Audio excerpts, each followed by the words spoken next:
Let's start. ठीक है। तो अभी हम पहले स्टार्ट करेंगे बेसिकली जो पुराना एक हमने कल जो हमने जो जो स्टॉक्स देखे थे जो हमारे रडार पर आए थे, पहले हम उनको रिव्यू करेंगे। ठीक है।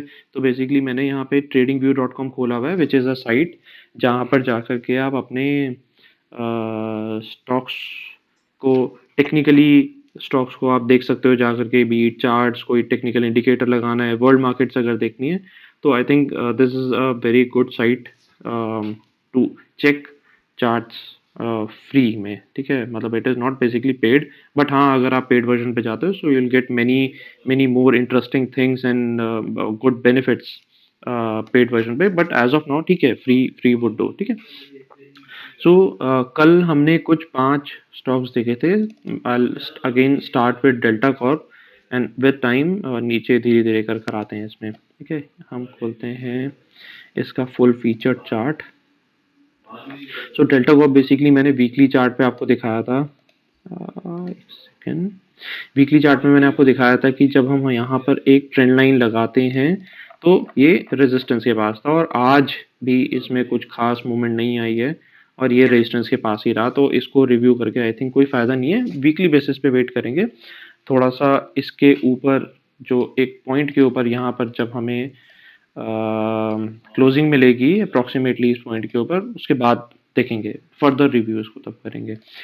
यूटीआई एएमसी, यूटीआई एएमसी को मैंने बहुत एक छोटे टाइम फ्रेम पे दिखाया था। तो let's move on to early chart. ठीक है, आर्ली चार्ट के ऊपर मैंने आपको दिखाया था कि एक हमने ट्रेंड लाइन लगाई, just a simple trend line. Okay, तो ट्रेंड लाइन के बाद इसने यहाँ पर ब्रेकआउट दिया था, राइट। उसके बाद मैंने आपको बताया था कि जब ये अपना एक जो 530 वाला जो पोर्शन है अगर वो तोड़ता है तो एक बड़ा मूव देगा। उसको मूव देने के बाद इसने 547 549 अप्रॉक्सीमेटली इसने जाकर के हाई बनाया एंड अगेन 547 पर जाके कहीं क्लोजिंग दी है। तो सिंपल एज इट इज़ अच्छा मूव मिल गया यहाँ पर हमें। निफ्टी पर आ जाते हैं। निफ्टी पे हमने एक शॉर्ट टर्म व्यू निकाला था 15 मिनट्स के टाइम फ्रेम पे, जहाँ पे हमें दिखा था कि ट्रिपल टॉप बन रहा है, जहाँ और बड़े सेलर्स आ रहे थे बार बार आकर के, बट हमें फाइनली उस टॉप के ऊपर ओपनिंग मिली है और फर्दर निफ्टी ने अपनी एक अपसाइड कंटिन्यू शुरू कर दी। ठीक है। बैंक निफ्टी का भी अगेन मैंने आपको बताया था कि एक रेजिस्टेंस पॉइंट थे जहाँ पे बार बार बैंक निफ्टी को वीकनेस मिल रही थी। स्टॉक ने अपनी ऊपर ओपनिंग के बाद सडन एक अच्छी वॉल्यूम के साथ में मूवमेंट दी इंडेक्स ने, और एक हम अगेन एक हाई पे जाकर के बंद हो गए। ठीक है। रादर अगर मैं देखता हूँ यहाँ पर एक रेजिस्टेंस जोन था जिसके ऊपर अभी हम जाके बंद हुए हैं, तो दैट मीन्स पॉसिबली एक और फर्दर एक अपसाइड एक्सपेक्टेड है। ठीक है। टीसीएस को हमने डेली टाइम फ्रेम पे देखा था। एज ऑफ नाउ कोई खास अभी मूव नहीं आई है, तो विल वेट। ठीक है। तो इसके अलावा अब आज के लिए एक फ्रेश चीज़ लेकर के आते हैं। फ्रेश में मेरे रडार पे कुछ स्टॉक आए थे।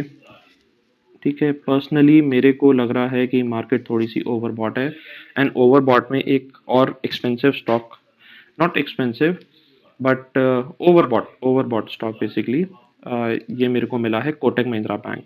इसमें सारे इंडिकेटर्स सब ड्राइंग हटा देते हैं, इसकी हमें कोई ज़रूरत नहीं है। तो अब अगर हम इसको देखते हैं कोटक महिंद्रा बैंक को, तो अगर आप एक रेंज देखो अप्रॉक्सीमेटली 1200 रुपये से ये स्टॉक नॉन स्टॉप चल रहा है, 1900 साढ़े 1900 रुपये के आसपास आ गया।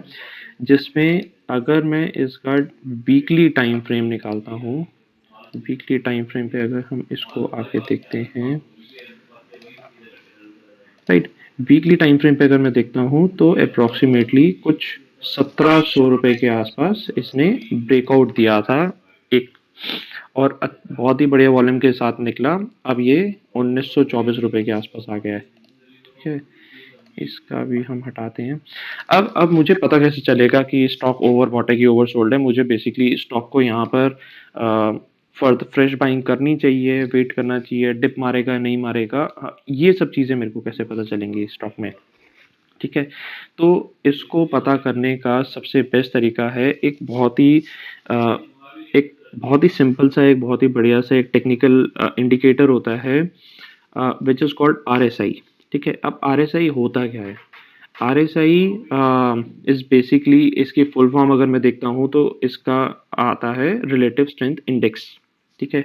जो हमें स्ट्रेंथ बताता है एक पर्टिकुलर स्टॉक की कि स्टॉक बेसिकली ओवरबॉट है कि ओवरसोल्ड है। एक एक एग्ज़ाम्पल लेते हैं, एक छोटा-सा एग्ज़ाम्पल में समझते हैं कि आरएसआई को बेसिकली हम कैसे रिव्यू करेंगे। अब मान लो कि आप लेट्स से आप पढ़ते हो, ठीक है? यू आर अ स्टूडेंट और आपको एक टीचर ने आकर के रिव्यू करना है, मतलब कैसे पता चलेगा कि ये बच्चा नालायक है या अच्छा पढ़ने वाला है? मतलब he is basically an intelligent गाय और प्रोबब्ली बिल्कुल नालायक टाइप का लड़का है, ठीक है? तो वो कैसे पता चलेगा? मार्क्स के बेसिस पे। मार्क्स कैसे आएँगे आपके?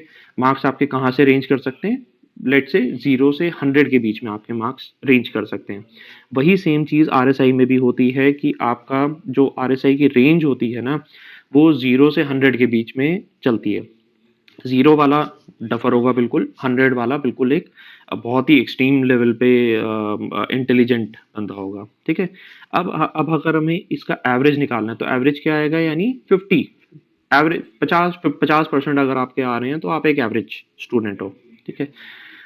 अगर विद टाइम वो धीरे-धीरे करके अगर आपका एवरेज प्राइस अगर ऊपर जाने लग जाता है, अगर आरएसआई एक अपनी रेंज को क्रॉस करता है, तो बेसिकली हो सकता है कि वहाँ से फिर वो एक शॉर्ट टर्म करेक्शन या let's say short term profit booking हम वहाँ पे एक्सपेक्ट कर सकते हैं, ठीक है? अब आरएसआई लगाते कैसे हैं?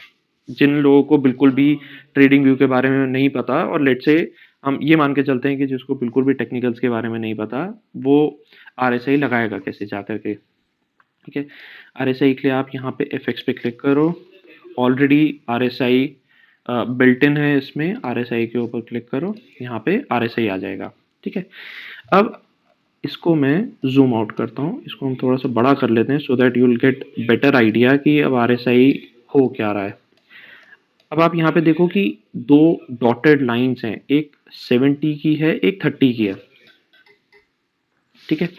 तो कोई अब मैंने जैसे आपको बताया कि अगर मेरे को किसी के बारे में पता करना है कि वो इंटेलिजेंट स्टॉक है कि आई मीन इंटेलिजेंट स्टूडेंट है या वो बिल्कुल गधा स्टूडेंट है, वो मेरे को मार्क्स के बेसिस पे पता चलेगा। अब एक एक स्टूडेंट जो 70 के ऊपर जा रहा है, दैट मीन्स अगर मैं टेक्निकली अगर मैं इसको कंपेयर करूँ, अगर RSI is basically going above 70 specially जो इंडेक्स वेटेड स्टॉक होते हैं, तो दैट मीन्स वहाँ पे स्टॉक जो है थोड़ा-सा ओवरबॉट होने लग गया है एंड वी कैन एक्सपेक्ट कि जो आरएसआई है वो कहीं आकर के कूल डाउन करे।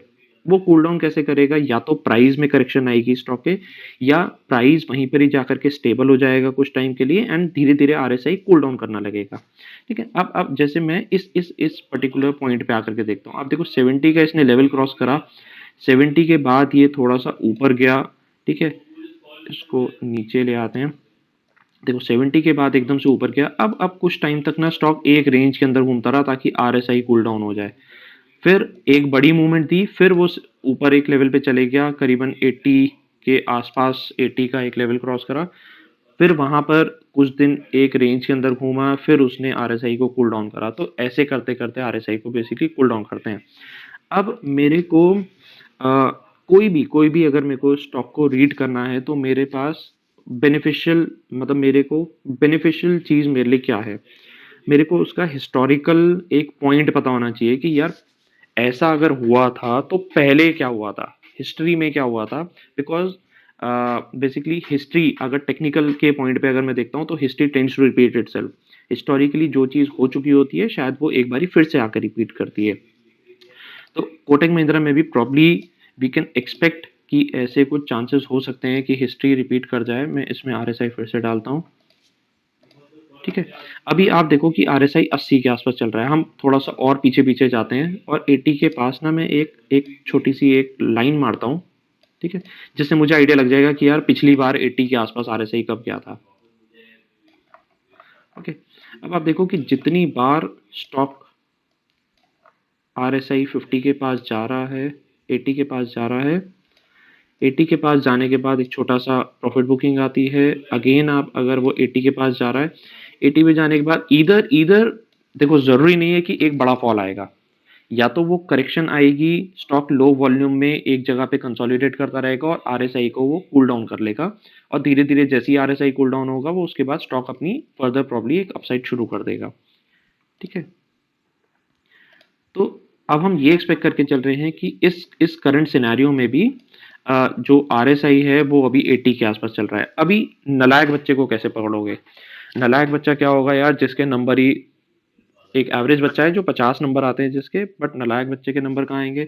30 से नीचे, 20 से नीचे, हो सकता है 10 से नीचे नंबर हैं। ठीक है? तो अभी इस केस में क्या है, यहाँ पर हम एक एक डॉटेड लाइन जहां पर जा रही है वहां पर एक ट्रेंड लाइन मारते हैं, जो कि डॉटेड लाइन जो है वो मेरी 30 की है। ठीक है?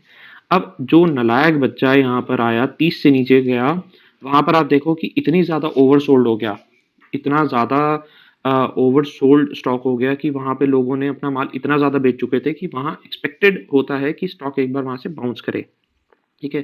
तो जरूरी नहीं कि सारे स्टॉक बाउंस करेंगे। अब आप किसी कचरे स्टॉक को उठा लोगे जो लोअर सर्किट जा रहा है, तो हो सकता है उसका आरएसआई 30 पे ही चल रहा हो पिछले 1 साल से। जरूरी नहीं है कि सारे स्टॉक 30 के आरएसआई नीचे गए तो आपको बाइंग मिलेगी। ऐसा कोई मतलब कोई हार्ड एंड फास्ट कोई रूल नहीं है। ठीक है? But this is basically more applicable for index weighted stocks. ठीक है? इंडेक्स वेटेड स्टॉक जिनका वेटेज थोड़ा सा ज्यादा होता है एक इंडेक्स के ऊपर।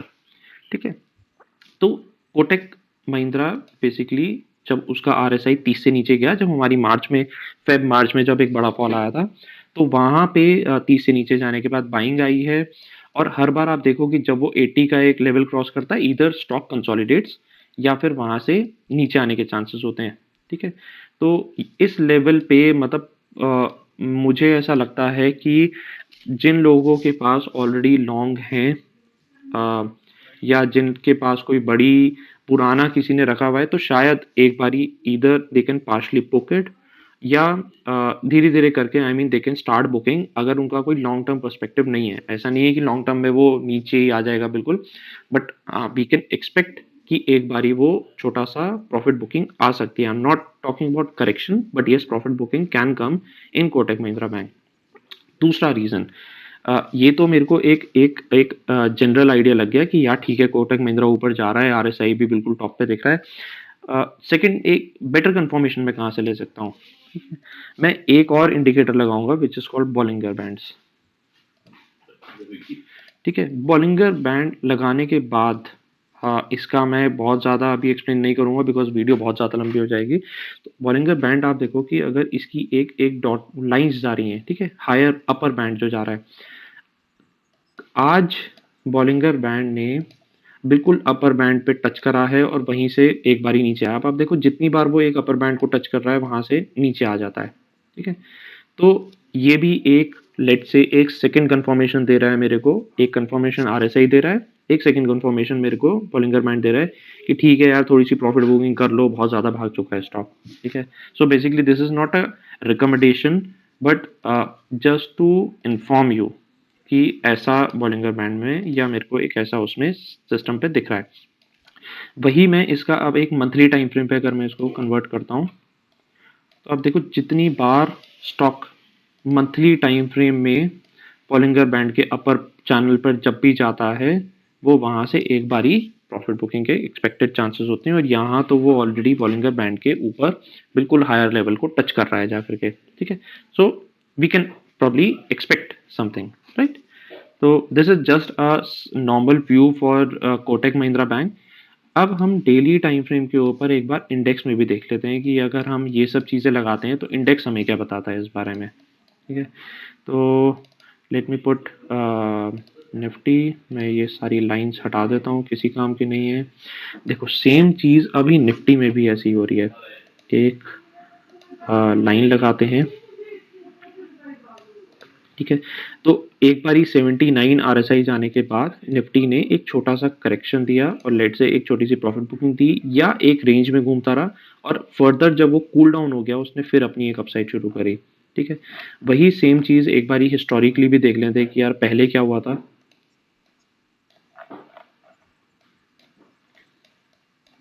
हिस्टोरिकली अगर मैं आकर के देखता हूँ, तो इंडेक्स का आरएसआई 80 के ऊपर जब गया तो एक बारी वहां पे अगेन एक प्रॉफिट बुकिंग के चांसेस वहां पर बन गए थे। ठीक है? तो मतलब अभी वाला जो मॉल चल रहा है ना मार्केट के अंदर, वो बेसिकली सेंटिमेंट्स, अगर मैं सेंटिमेंट्स की अगर मैं बात करता हूँ, तो बेसिकली सेंटिमेंट्स ना अभी ग्रीड एंड फेयर वाला ज़्यादा चल रहा है। लोग सोचते हैं यार कि फेयर फेयर तो है, मार्केट गिर सकती है, लेकिन ग्रीड भी कहीं न कहीं है कि यार मार्केट ऊपर जा रही है, मुझे बाय करना चाहिए कि मुझे सेल करना चाहिए। लोग people are actually still confused, मतलब अगर मैं मतलब मोस्ट ऑफ द रिटेलर्स, मैं बहुत बड़े प्लेयर्स के ऊपर नहीं जाऊँगा, but yes retailers are still confused कि यार इस लेवल पर आके शॉर्ट करना चाहिए कि लॉन्ग करना चाहिए। तो कहीं न कहीं grid and fair is actually mixing up more things, ठीक है? सो इंडेक्स में भी मेरे को वही लग रहा है कि अभी बॉलिंगर बैंड के पास आ रहा है, सेकंड, बॉलिंगर बैंड के पास आ रहा है। एंड अभी इस सिनेरियो में तो एक बार बॉलिंगर बैंड का हाई टच करके वापसी नीचे है, अब वापसी अपर बैंड की तरफ जा रहा है, ठीक है? तो we can expect some bookings, let's say, but let's see with time. अभी कोई अपर लेवल अभी तक कोई कंफर्म नहीं है। एंड मतलब I mean nobody can predict कि यार अपर लेवल अब और फर्दर क्या दिखा सकता है, but yes with RSI it is actually overbought, it is basically in the overbought zone, ठीक है? तो I mean this is just a view and the follow up for जो मैंने कल बताया था। लेट्स सी इसको आगे फिर फर्दर कंटिन्यू करेंगे कि आगे आई मीन कोटक महिंद्रा में क्या होता है। Will probably continue this tomorrow, क्योंकि हमें एक आइडिया लग जाएगा या कमिंग वीक के अंदर, बिकॉज ऐसा नहीं है कि मैं आज ही बोलूंगा और वो कल ही उसके अंदर कुछ हो सकता है या कोई चांसेस हो सकते हैं। But let's see with time Kotak Mahindra कैसे उसको रिएक्ट करते हैं एंड इंडेक्स भी कैसे उसमें रिएक्ट करते हैं, ठीक है? तो as of now today, I mean everything is done from my side. See you tomorrow then. Bye bye, good night.